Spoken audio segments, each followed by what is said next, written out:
here for this last show of the year with Dr. Leonard Thompson, a third, and he's just, we've had a great relationship. We've had many things to talk about. And so, Dr. Thompson, I yield the mic to you. Well, Dr. Warren, again, believe it or not, we are at the end of the year, and it has truly been a blessing, this partnership. I find myself trying to get ahead of the game to see how quickly the Voice and Viewpoint comes out online so I could start reading and checking out. And the coolest thing about the Voice and Viewpoint, I want to say this year, is that we see, you know, how some people say the growth, and I would say that it's more so of a evolving versus the paper. I believe is growing, but it's also evolving and bringing on so many different aspects from the new launch of the app this year to the online present, even to the social media bursts that have come out and the e-blasts that come out, really just keeping people informed. I think that it has truly been a year of exceptional work. Well, we feel like we That haven't even scratched the surface yet. So we got great plans going forward. As you know, we're about to celebrate the Martin Luther King annual event. We have a special issue that will come out for that on the 12th of January.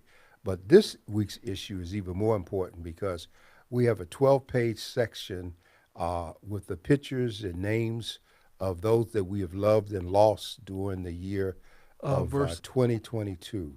And it's a few hundred folks. And it's amazing because you'll see folks that you know and you didn't realize why you hadn't seen them lately, and now you'll see. And we still didn't get everybody, but we worked at getting as many as we could. You know, and that's the one thing is that we have lost a tremendous amount this year. Great leaders, not only locally but nationally and internationally, and I think it's so important at this time in this season for us really to take the time to slow down enough to check on people. You know I what I'm think saying? you're absolutely right. And there are seniors in this community that I've worked with and done things and covered over the years. And when I think about one of them, I stop and I pick up the phone and I call and I ask how they doing. And they just seem so pleased that you haven't forgotten about them, And so I think that you're right on target. We have to do that. Dr. Thompson, I want to point out something on this too because it's timely. The voicing viewpoint has a strange experience. Whenever we accelerate the coverage in our immediate community, and we have pictures of events and things because that's what we do. Like last week, we experienced a tremendous theft of our papers that we put in the stands. And I mean, we have situations where people are just stealing hundreds of papers, and you know that it's systematic because they know where the stands are. So whatever they're looking for, they'll go to one, two, three, four stands in a row and just wipe them out. And all you find is 50 cents and all the paper's gone. And then we restock, of course. But, I want people to know that that kind of theft costs us. It costs us a great deal of money to print the paper. It costs us even more to put color in the paper. It costs us even more to get the paper delivered on time because our paper is printed a distance from here based on changes, and it costs. Well, So I'm just, I don't know the answer because on the one hand, as long as they're stealing, it has value. But on the other hand, it's a black tax hardship. well, you know, one of the things that I think that a lot of newspapers experience that type of theft. Here's the thing, though, is that it is much different when you have a big conglomerate newspaper have that theft versus a black-owned business because the big conglomerates, they actually have built into their budget the loss of that. But when you are a business that runs lean and mean, but also make sure that they can service the community at a certain level, that hit is much heavier. And I just say to people all the time, stealing. You know, my mother would always say, if you would steal, if you will steal, you'll kill. And so I tell people all the time that even though you do it in the dark, it's going to come out into the light.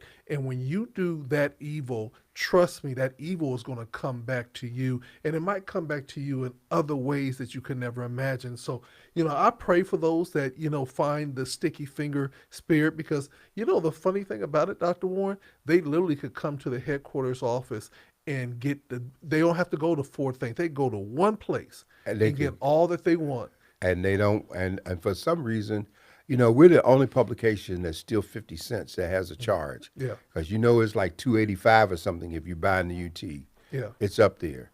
Yeah. And then if you're at a church that we distribute papers to because we give them to churches or a senior center or whatever. So there's really no reason to just wipe us out like that. Yeah. But it happens every week. Yeah. And I'm afraid it's going to happen this week with this issue that people are going to just because they want to keep them as souvenirs. They don't think of it as stealing. I've watched Yeah. people just put in 50 cents and grab a handful of papers like Yeah. they're free. And then when you say something, oh, then they want to pay for them. So it just helps us if you see somebody stealing a paper, just, ask them or take a picture, send it to us, whatever.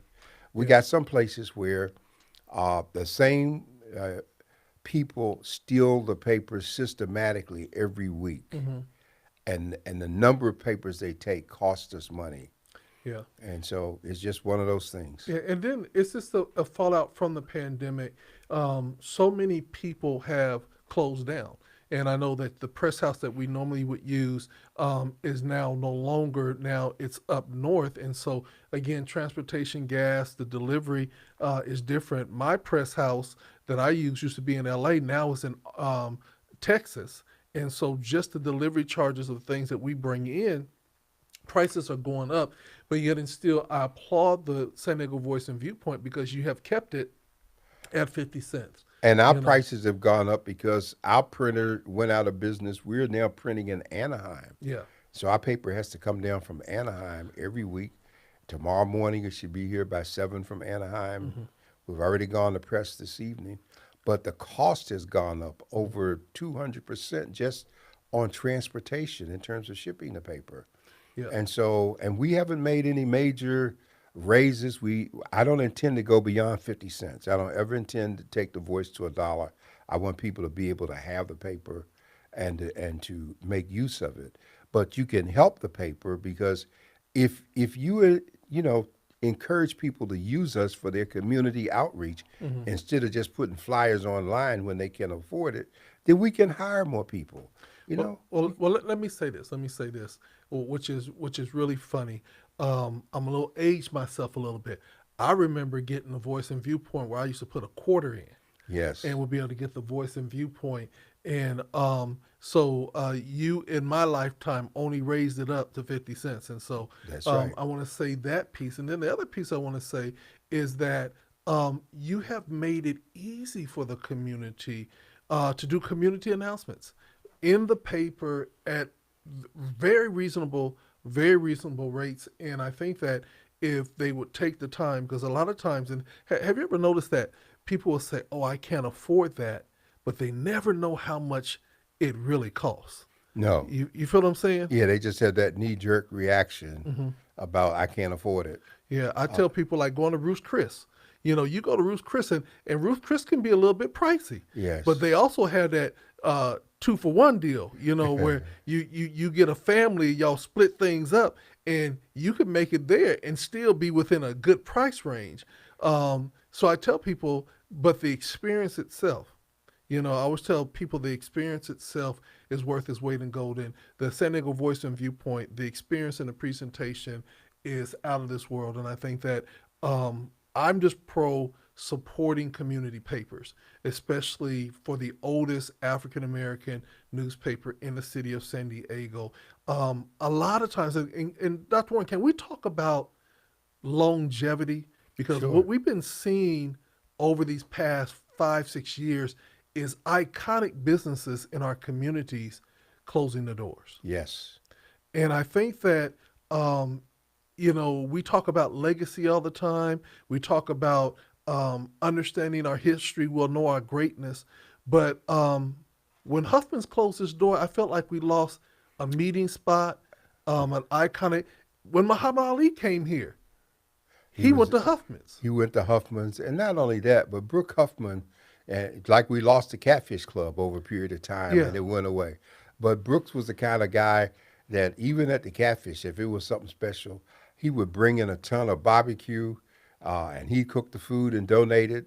You know, he was always giving stuff, and after he passed on, they tried, but they couldn't keep it up, Yeah. and it just wasn't the same. And so we've lost it. We lost Elaine's over Mm-hmm. on South 40, where it used to be a breakfast place that people Yeah. hung out in the morning. You know, the Mm-hmm. pancakes and stuff. You know, Yeah. and let's not forget what's the name down on Imperial, Sister Pee Wee's. Sister Pee Wee's. You know, Yeah. and the fish market that was there next and near and Mm-hmm. all that. So we've lost a lot of those places. We lost the Round Table, who used to be next to the Voice and Yep. Wrigley's, and now that whole center was bought out and is just Planet Hollywood.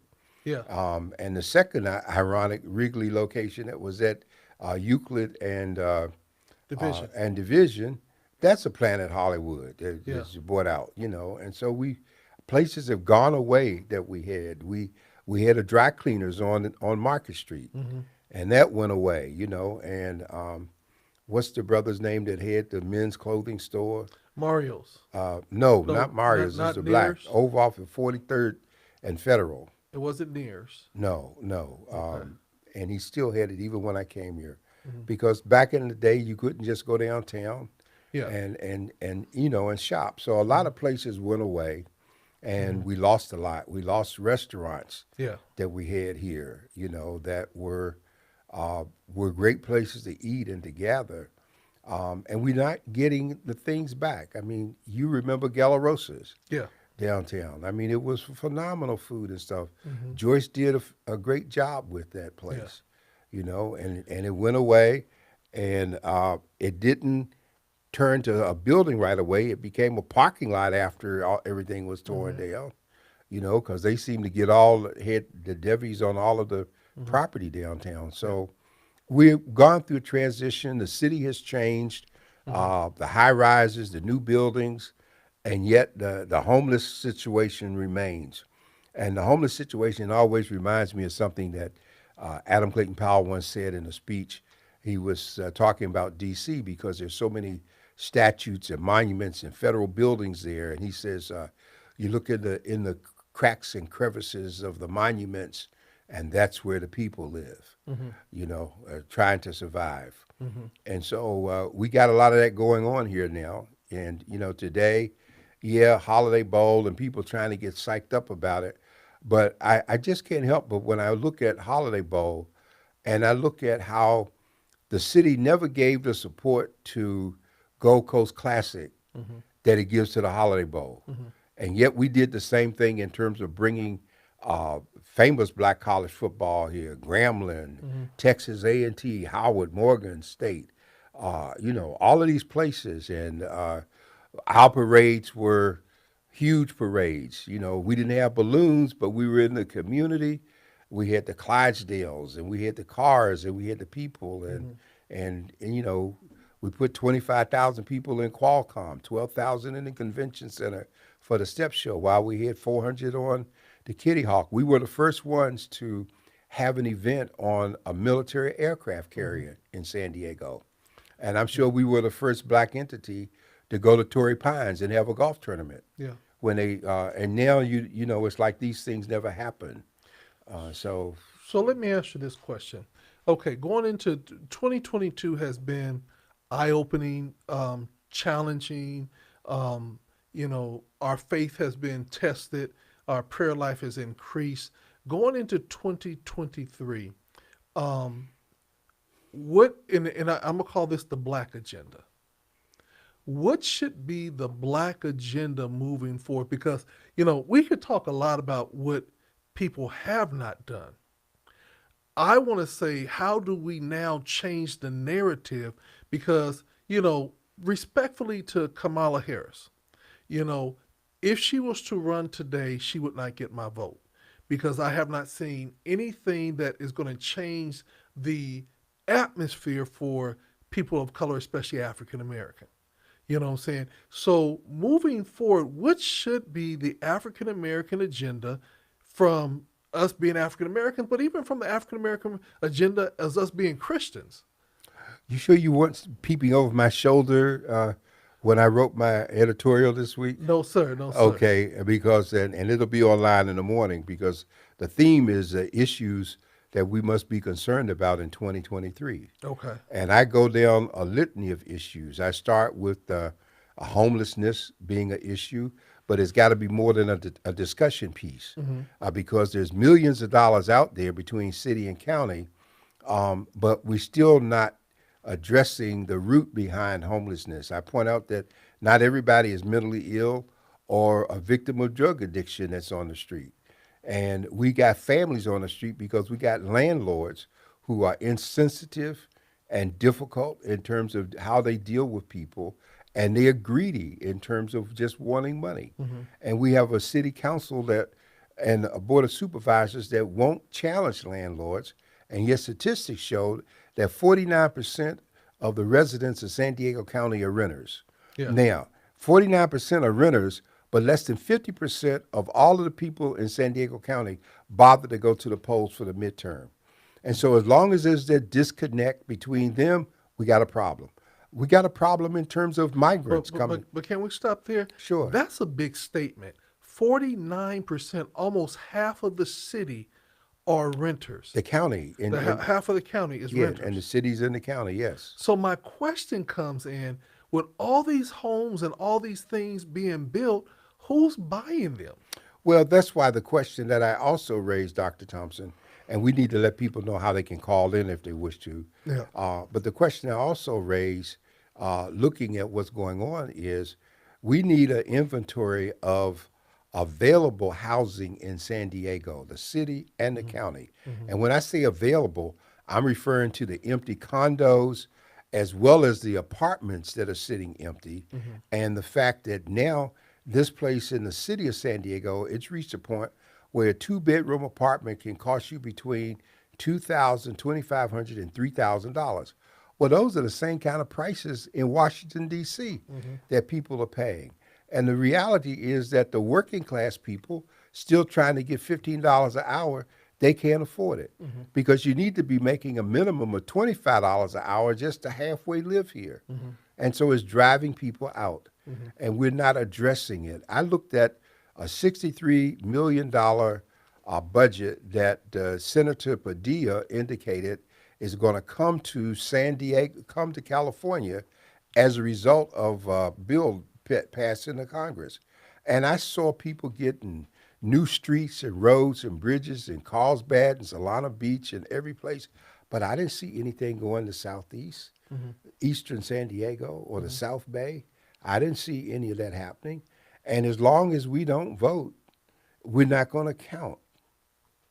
Well, and then the question comes in, as from an African American's perspective, do we have leadership in power or positions in power that we can have to make the difference? Because we have a black city manager, right? We've had two. Okay. We have an African American city councilwoman. We've had three. We have nobody on the supervisor board. Nope. We have One. we have an assembly and a secretary of state, all from San Diego. Yes, You know, we have a mayor in Lemon Grove, if you say so. and we have the most quote unquote diverse cabinet in the city. How do we move the needle then? Well, it's a culture, Dr. Thompson. And, in another life, I was a political scientist, and I can tell you that when you have the kind of culture that California has created, it's laid back, it's relaxed. The West is full of people who came here to be independent. So they don't have the same camaraderie, say, the people in the state of Georgia who pulled together and voted in such numbers that they nullified all the voter suppression stuff to return Warnock to office. If that had been in California, Herschel Walker would have been the senator because California does not seem to have an attention span. And if you look at Northern California, there were enough Republicans because we have, next to Texas and New York, we have the largest congressional delegation in the Congress. We had too many Republicans that got elected in the North that shouldn't have been if we were truly a blue state and we were pulling together as a state. Because, see, I've seen white people in California who realized that they were in a blue state get on the phone and call people in Wisconsin and Minnesota and Indianapolis and say, you know, what white candidate do you have running so that we can form a phone bank out here for you to help get them elected since we can't do nothing here. We're not thinking beyond the moment and our own personal gratification. You see that as we see it with Black Men and Women United every week. I mean, we've been doing this for some 15 years, and yet we have people who only show up when they have a personal need. And that's that Willie Lynch mentality that says, it's all right for me to go big when it's just for me. Yeah, and I think that we have to, as we look at what the agenda is and how do we move forward. Someone said something really. They said, "Have we vetted? Have we started looking at who will run for what in the next election?" But the key thing that they said was, "Why are we only looking at local and not looking at state and national and other things?" And so, I think that we have to now start challenging from the black media, which we represent. We're going to have to now start challenging key organizations to step up and stop only being involved based on who's paying the bill. Well, let me give you an example of something that you're touching on. And I hope you'll give the call, the phone number Yeah. and stuff for The number people. to call in if you'd like to join this conversation is 858-251-6111. Again, 858-251-6111. Jump in on this conversation, but realize that we do have the power of the mute. And so make your question, no statements. Let me give you an example. At the University of San Diego, Joan Kroc built a Peace and Justice Center. And that center was to be a place where people could come and have dialogue and discussion. Because on the East Coast, is that kind of dialogue that leads to change, is that kind of dialogue that leads to the think tanks that we have, the Heritage Institute, the Brookings, the Center. In the case of the one thing we've always been proud of, the Joint Center for Economic and Political Studies. And I remember when it was created 50 some years ago. And we were excited that we finally had a place. We have the Congressional Black Caucus as a institution now that's doing research and providing information. And so we need to have more discussions based on the issues that I'm identifying this week. Homelessness, unemployment is a major factor. Discrimination is still rampant in San Diego, as evidenced by the case against the Workforce Partnership CEO that had to step down because of what they were doing. And I just look at that because over 2 years ago, I said to this mayor and I said to the city, I said we need to change the the Commission on Gang Prevention to the Commission on Youth Employment and Enhancement. And I've said that the city of San Diego needs to have its own youth employment program. I laid out a program that included every department in the city. It included a budget to hire a young person for so many hours a week, the way we did back in the neighborhood youth core development programs under Title II of the old poverty program. A component within the HR of the city so that we could do that and we would connect them with that a pass program that MTS has so that those kids going to work like kids going to school would not have to spend what dollars they made on transportation. And so the mayor has put forth a few $1 million for some of this, but we still have not moved in the direction that we need to move as a city, Dr. Thompson. This city should have recreation centers open to 8 or 9 o'clock at night. They do that back east. This city has police substations that close at 5 o'clock. Absolutely ridiculous. You go into any other major metropolitan city, if there are police precincts that they're called in areas of the city, they open 24 hours. Yeah. You don't have to wait to go downtown and everything locks, rolls the shades up. This whole mentality at 9 o'clock at night here, you see it still. I can't figure it out. All the stores will lock one of their doors. Just, Mhm. it's ridiculous. But we're not concerned about beyond when we get off. The people who come here get involved in Kwanzaa and Juneteenth until they get enough money to get that second car, a house, and then they drop out of the system when they should still be there helping people. Well, and I think more to so than what I'm seeing is in some cases fatigue. Um, Back in the day, we said you have to show that you were on fire before you can say you burnt out. But I think that some of the things that we now see is strictly fatigue. You know, because there's some people, not all people, but there's some people that have worked and pushed and worked and pushed, and it seems like we're always back at ground zero. Well, our situation doesn't allow for fatigue, okay? And we have that song that we sing, that old gospel. I ain't no ways tired yet. Hmm. Come too far to turn back, and we need to think about that. I often remember when my daughter Tyler was small, and her mother one night was helping her with the homework, and she said, "I'm tired." And her mother jumped all over her and said, "Don't you ever tell me you're tired." She says, "My blood flows in your veins, Hmm. and as long as I got the energy to work, you're going to work." Hmm. And I can see the product of that statement in terms of the work ethic that she's developed. So we can't afford to get tired. It's like being a pastor. The church has become so regimented that people they take early retirement. I don't see any play in the gospel where God, your retirement came when He called you home. Yeah, Uh, and see, I'm a little bit different. I'm a little bit different. I don't think that pastors have to retire. I believe that pastors can evolve into pastor emeritus and bring someone up underneath they can them. still work the Yeah, ministry. and still work because I believe that there's that season whereas when you're making the transition, if you make the transition in the leadership of the church before you pass away, then you can still be around to make sure that the transition is right. But when the pastor dies, so many times there's so many people vying for the church, unless there's strict instruction, this is where it goes.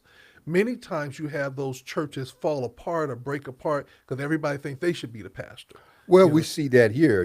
We had one church here that when the pastor died and the fighting started, they created almost 5 or 10 churches out of one church, yeah, because people don't they get away from the purpose of the church. yeah. But that's a topic that we need to approach in the new year. We'll have some pastors on. We'll talk about this further. But on the initial question that you raised, it's homelessness, it's employment, it's discrimination, it's our ability to hold conversations with each other about issues without thinking that we got to walk away from the conversation right. And we got to be willing to understand that whenever we function, we're functioning more than for ourselves, Hmm. because when you look at Jackie Robinson and Jesse Owens, and if you look at well, of course, Tiger didn't want to be associated with us when he was making his changes, but the Williams sisters. I mean, these people, Shaq, Magic, all of these people, they they were still representatives of us, even if they didn't want to be. They were being judged as representatives of us because we were being told things like a black couldn't be a quarterback. Well, that's ridiculous. Of course, black people can think. Why do you think we got traffic lights and air brakes and all of the things that black folks have invented? Who do you think put the statue on the Capitol in Washington, D.C.? Sure wasn't a bunch of white people that climbed up there to do it. Yeah. Okay, and so we just have to get back into ourselves. I think when we get God back in the picture Hmm. and we get prayer in the picture going forward, then we will see some changes. Because right now we got too many people looking to be served rather than to be of service. And I think that it's important as your editorial comes out this week. It might be something that we need to keep every week as a point of reference. Okay, homeless is a key issue. This is a key issue because I think that we lose focus and we lose vision very quickly because there's so many things that will come our way. But I believe in 2023 we're going to have to be laser focused because the next 2 years are going to determine so much, not only spiritually, but economically, politically, in the next 2 years. This next election that's coming up is going to be critical. And I also believe, but in between time, there's a ton of work that has to be done in, um, in vetting the right leaders because we should stop making it just a popularity contest. Well, I don't think that we can talk about leaders until we see people doing work. Yeah. And so far, I don't see people doing work, and I don't think that you can just decide you're going to run and then all of a sudden you think you're a leader. You know, the Indians have this old expression: "He who leads where no one follows merely goes for a walk." So there's a whole bunch of people out there that are going to be walking. And I think we need to just get serious about the issues. Like the mission statement for Black Men and Women United. And as you were speaking, I'm going to publish it next week and I'm going to keep it online and in print going forward Mm-hmm. because it makes a statement in terms of how people should work together. And I consider it a God inspired piece. I could never remember exactly how many of us came together to draft it, but it says so much and it's so timeless in terms of what we say. And so I want to go all the way across the nation to the lie heard around the world. The senator or no the congressperson that Santos in New York. yeah, let's talk about that because um, he done came out and said yeah I embellished my resume. In other words, I lied. He should have just said I didn't do anything that Trump didn't do. Well, let me give you another perspective to it. As I listen to that foolishness, I'm remembering almost 50 years ago when Adam Clayton Powell was denied his seat.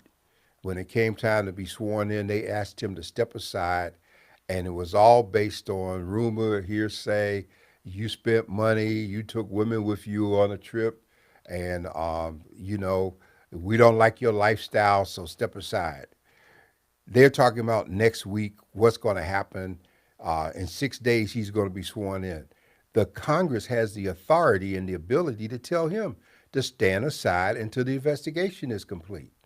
And the Ethics Committee is not going to do it because the Republicans now control the House. The tragedy of it is the Republican Party has finally gotten so frustrated that it's made a mockery of democracy. Yeah. Okay, it's just a bunch of hoodlums with a big R instead of a K on their chest, and they don't care about government. When you hear Marjorie Taylor Greene saying that the biggest problem with January 6th was that people didn't have guns and that they didn't take over and they didn't shoot. I mean, this is crazy stuff. This is crazy stuff, and this is what we have going on in government. So this guy shouldn't be seated. He probably will be because they need the seats in the Republican. The leadership from Mitch McConnell and all of them have shown that their character is about as weak as water. And so we the people must galvanize and vote and get active to wipe this element out of the way. If we don't, they're going to make history repeat itself because of 21 great civilizations in the history of man. Most of them fell or collapsed from within. It Mm-hmm. wasn't outside conquest, it was the corrosion that took place within. Yeah, and I think that we're seeing that more and more.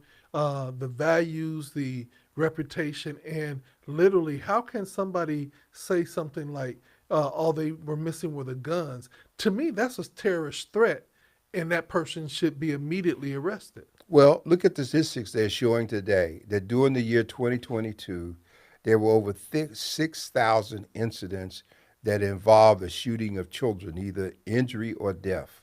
6,000. And when we look at what happened at the top supermarket in Buffalo, when we look at, what happened at the Walmart, the second one, because we Mm-hmm. already had a Walmart in Texas where people were Mm-hmm. injured. And we look at those football players in Virginia that were killed. And we look at what happened at the nightclub, okay, in Colorado and the one in Florida. and the church shooting up north here, where the man went into the church intending to kill the parishioners, or the just so many incidences of gun violence, and in the midst of it, we still have people afraid to ban assault weapons, and there's no reason on God's earth for an assault weapon to be in anybody's hands other than a soldier on the battlefield. Yeah. None. And just because you want to collect them or you want to be able to say I have, at some point there has to be, um, and for me it's like, and how many more people will have to lose their life because you're afraid of the NRA? Well, you know that I was a member of the NRA in my military career. I was a military police officer in the Army, and I can tell you that in those days, back going in the Vietnam era days, the only people that had an M16 were the soldiers on the battlefield. Yeah. You couldn't go in a store and buy one.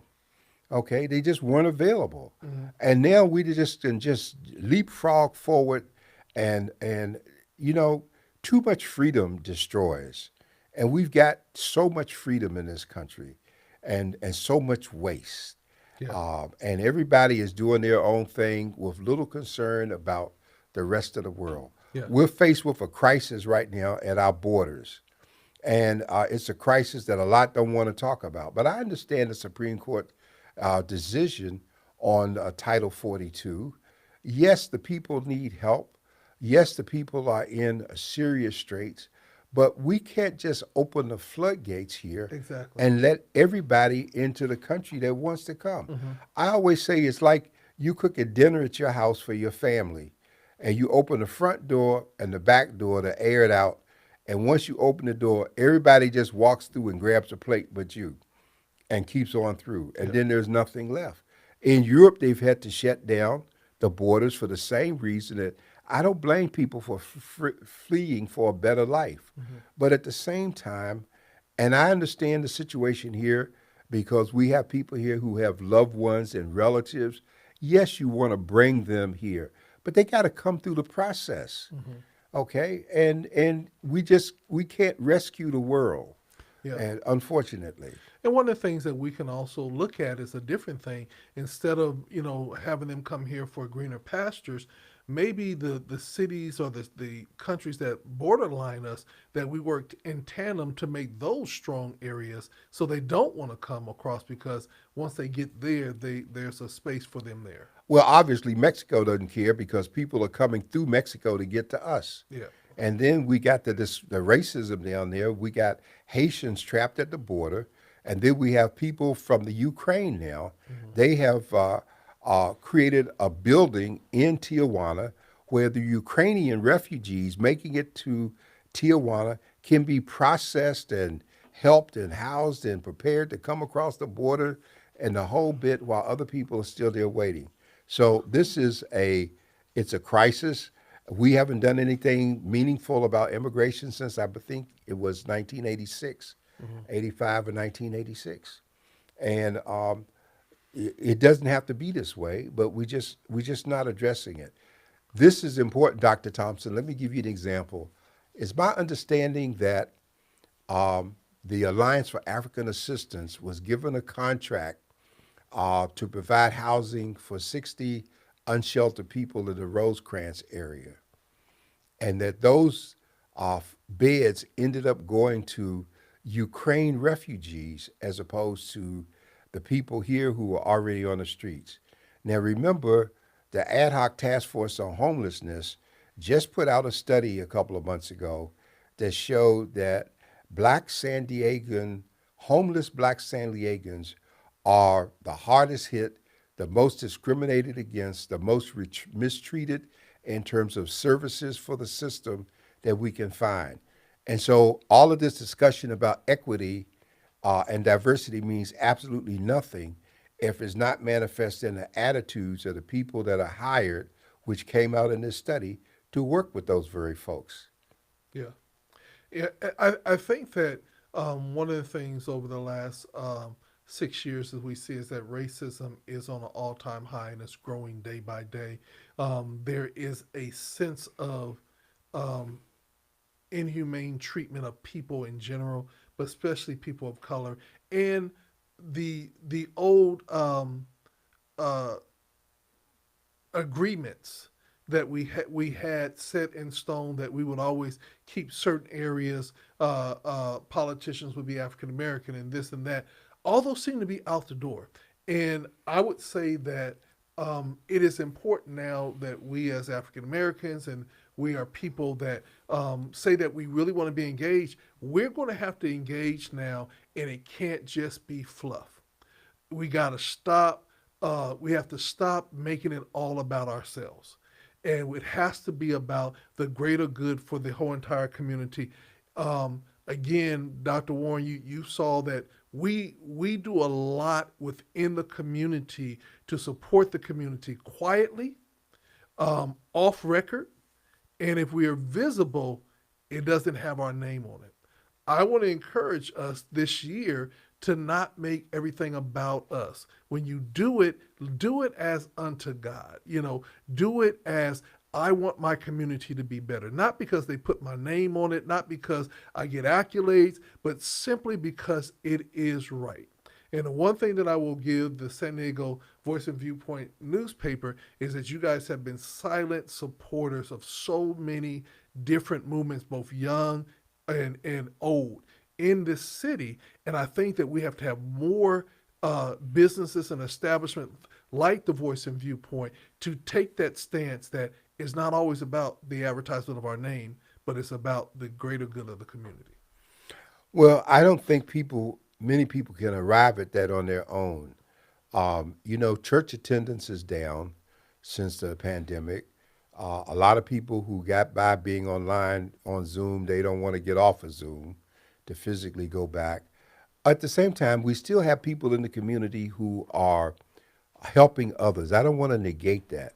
We have a lot of people who are still about service, and we thank God for that service element that we have. Mm-hmm. And I think it's going to take prayer to change the rest of it because we can't do it by ourselves. Mm-hmm. And there are too many examples in history that show that prayers made the difference in terms of getting the issues done.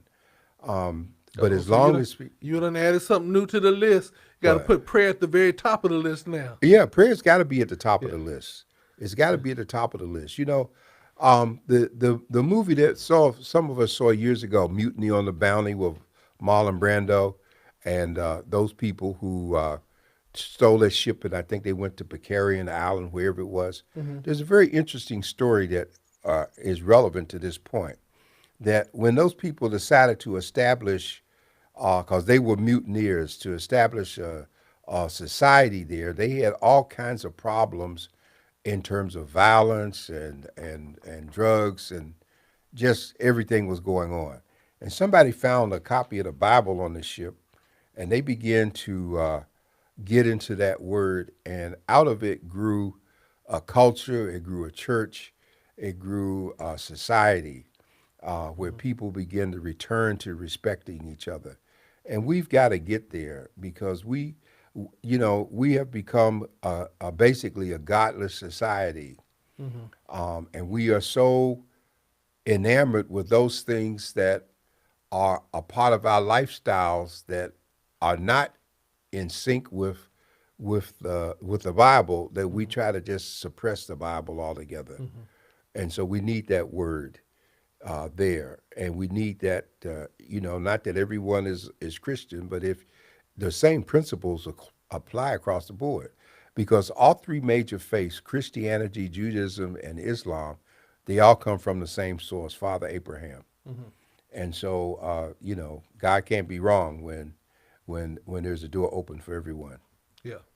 And so it's important that, prayer has to lead and guide our footsteps throughout the day. Again, we want you to know that we're in the last 12 minutes of our show. If you have any comments or would like to just jump in, you can call at 858-251-6111, and we will answer the call and see what you have to talk about. I am looking forward to 2022, but there's some big 2023. 23. Yes, but there's some big things that we still are the hanger overs for the last 2 years, and the big word is COVID. It is still present, it is still rising, and although we're dealing with it better in some cases, African Americans still are some of the most unvaccinated people in the city and in a lot of part of the country, and they're still getting it. I just was on the telephone with a whole family, and everybody in the family got COVID. Well, on our Black Men and Women United call each week, we get the health report that Dr. Robinson gives us, and I believe yesterday the report suggested that only about 11% of us are fully vaccinated. Mm-hmm. We do know that nationally the death rate is 400, average of 400 people a day nationally are still dying from COVID. Mm-hmm. And so that's important.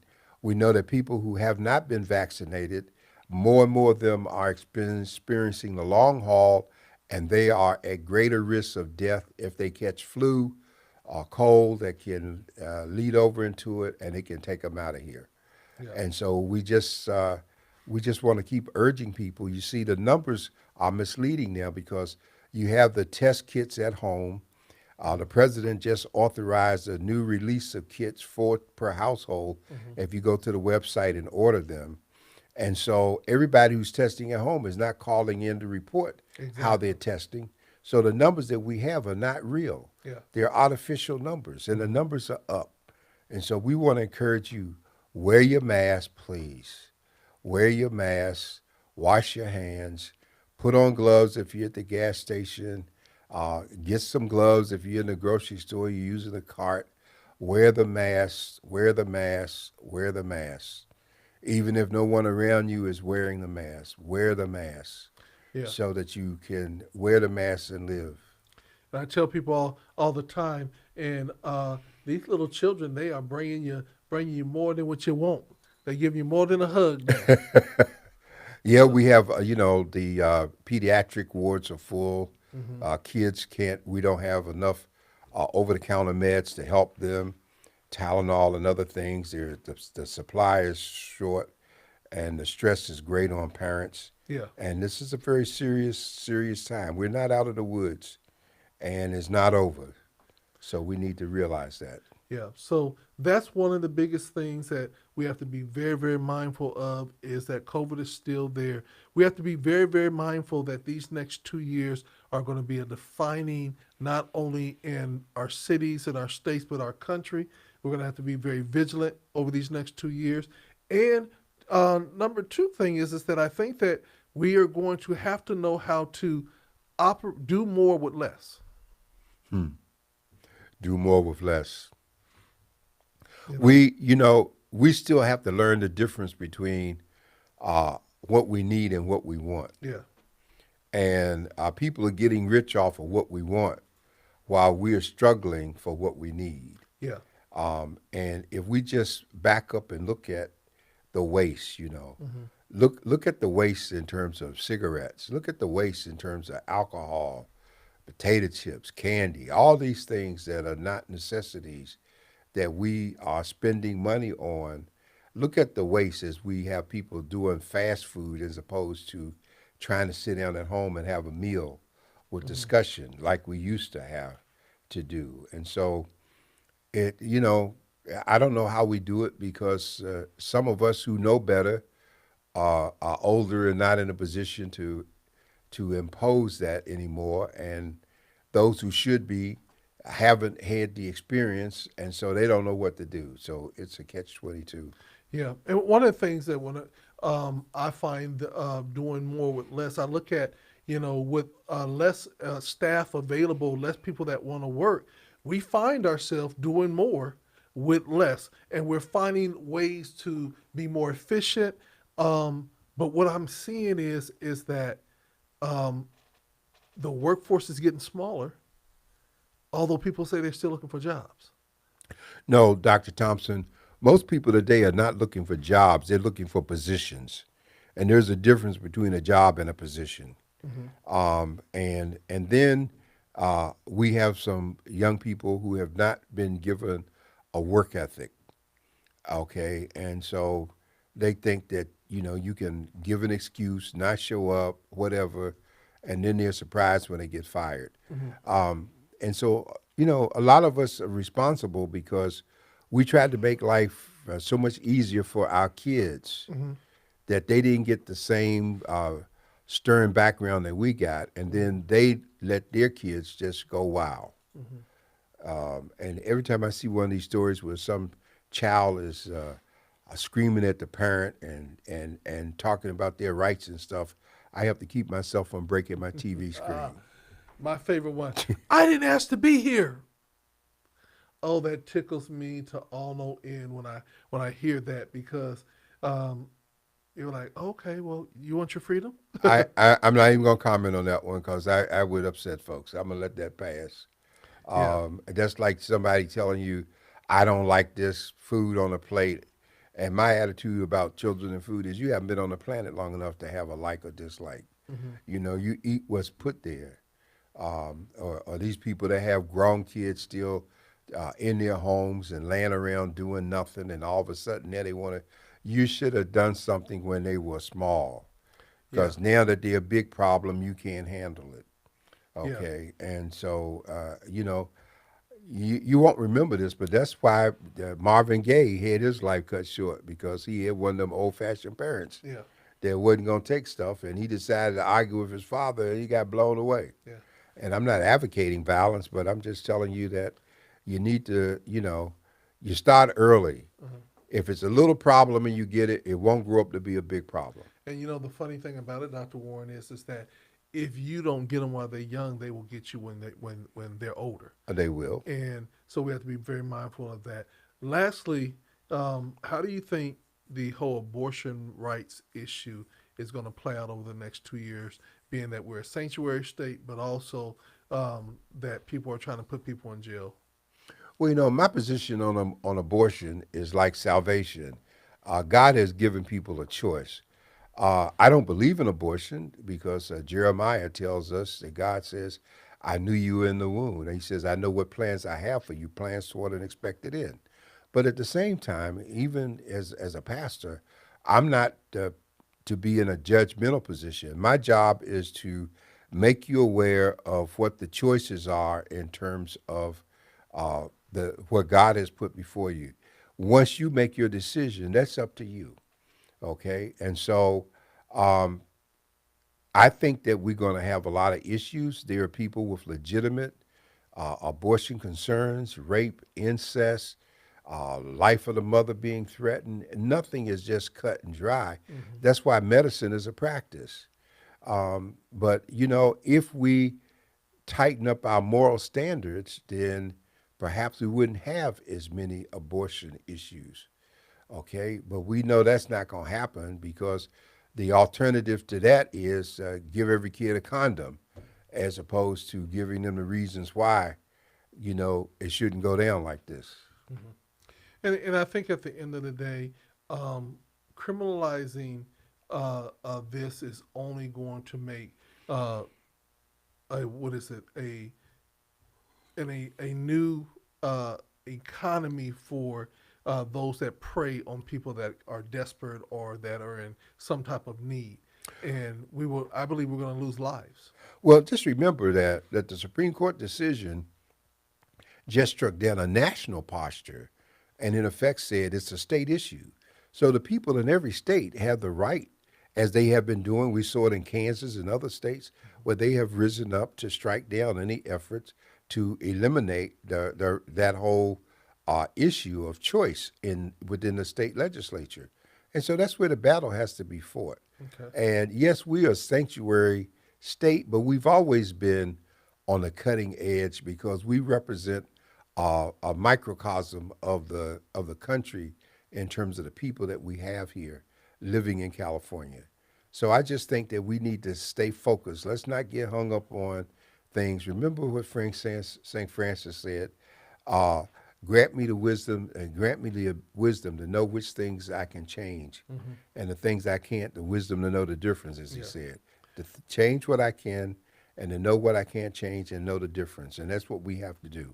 Well, I'm gonna ask this last question. if Governor Abbott sends a bus to your house, what it's going to look like? What's your response going to be? Because I think that it's criminal what he's doing. Well, it is criminal, but there's no way to put the governor in jail for what he's doing, number one. And so that's part of the problem. I mean, he sent it to the vice presidents. They sent it to Martha's Vineyard. They sent it to New York, to D.C. I mean, this should not be. But you also saw that he just got reelected over Beto O'Rourke, Yeah. who is a young, dynamic, young Democratic man that was on the ground during the big freeze a year ago, who's been there serving the people of Texas at every time. Hmm. And they'd rather have this NRA gun toting, supporting governor who didn't stop going to NRA meeting even after all the kids were killed in Uvalde. Yeah. And they were meeting right there in Texas. So, it's what the people want. Yeah. And that's where I'm at. I think that in 2023, we're going to have to be more vigilant. It can't be all about social media and fluff and trying to be an influencer. Influencers actually create change. Mm. Influencers actually, when they get involved, like, and I tell people all the time, if you're an influencer, when you say something, it causes a response and a reaction. I always tell people, you can't tell me if you're an influencer and you can't get more than 5 people to come and support you. Yeah, but if you're an influencer, then you need to have done something that merits the respect and the influence, other than a fan club just jumping up and down because somebody can sing. Yeah. We're judged by what we do. And one of the famous sayings is that um, we earn a living by what we get, we earn a life by what we give. Yeah. And with that being said, well, this is our last show of the year. My final statement, Dr. Warren, is say, don't talk about it, be about it. A- What's your final statement, sir? My final statement is for those going to a watch service New Year's Eve when the service is over, please go straight home. Don't stop at any stores or any place. We want you all to start the year off living, and we don't want a repeat of what we experienced almost 20 years ago. So go straight home if you're going to be out. And this is a good time to put God back in the picture. Happy New Amen. Year. With that being said, this is from the desk of the editor with Dr. John Warren. Y'all be blessed. Happy